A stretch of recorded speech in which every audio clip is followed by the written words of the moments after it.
Welcome to my presentation about doping. First of all, I'd like to start off with the definition. Doping is basically the illegal use of performance-enhancing drugs in sports. It is the use of drugs that enhance your performance in areas such as speed, strength, and explosiveness.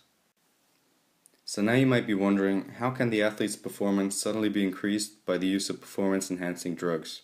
And in order to answer this, I like the example of the pole vault, because it is a great way in order to memorize how doping affects your human body. However, before I explain the example, one must distinguish between maximum strength and absolute strength. Now, maximum strength is the amount of strength your body is willingly capable of. This is the strength you can use in a fitness studio, for example. And the maximum strength is only 80% of what your body is really capable of.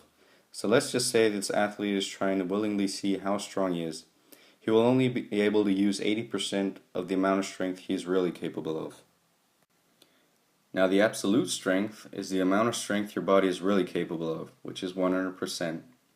So how come there is this difference of 20%? How come your body can only willingly use 80% of its own strength?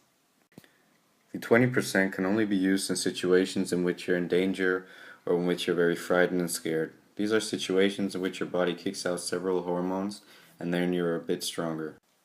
I guess these are situations in which one can turn into Superman, or women can suddenly pick up a truck and free someone that is stuck beneath it. So now let's get back to the example of the pole vault. Now let's just say the pole that the athlete is using in order to cross the bar up top resembles some kind of anabolic steroid. Now what this anabolic steroid will do is that it will allow the athlete to cross the bar up top, which also resembles the absolute strength of 100%. Therefore, this athlete will willingly be able to use a maximum strength of about 90 to 95% and cross the bar up top, whereas other athletes that have not been doping in the past will have a maximum strength of about 80%. And therefore, this athlete is quicker, stronger, and more explosive than others. So now let's have a look at what kind of doping substances there are on the market. First of all, there are anabolic steroids. Anabolic steroids function similar to testosterone and can rapidly increase muscle size in the human's body. Furthermore, beta blockers are used as doping substances. Now, beta blockers are quite interesting because their function is to reduce the body's heartbeat rate, and therefore the athlete isn't as nervous and is a bit more calm. Beta blockers are used in sports in which accuracy is a main factor in order to be successful. They're used in darts because 2 millimeters difference can either decide on whether you're going to score 1 point or 60. By having a calm hand, the darts athlete is able to focus on the throw and therefore have a precise one. The next source of doping are diuretic pills. Diuretic pills are used in order to lose excess water weight. Since 3/4 of the human body consists of water, it is an easy way in order to lose a lot of weight rapidly. Diuretic pills are especially used in boxing. The sport of boxing splits the athletes in several weight classes. The aim of a boxer is to be as heavy and as strong as possible in his own weight class.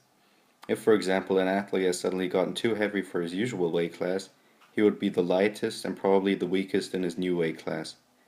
Therefore, the athlete may use diuretic pills in order to quickly lose weight and be the heaviest in his former weight class again. Diuretics are also used before doping controls in order to get rid of substances in the human body that could count as doping substances. The test is then imprecise.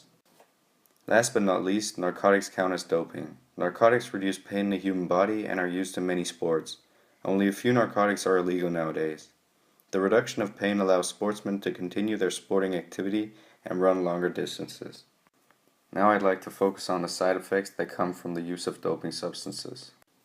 Side effects vary and can include impotence, mood swings, heart diseases, a higher risk of tendon injuries, and male athletes often witness smaller testicles. Lastly, I'd like to mention the Cologne list set up by the Sport University of Cologne. The Sport University of Cologne tests many products on the market in order to see whether they have some substances in them that could count as doping. It is a great way in order to stay clean and healthy and prevent the risk of buying some product on the market that could contain illegal substances.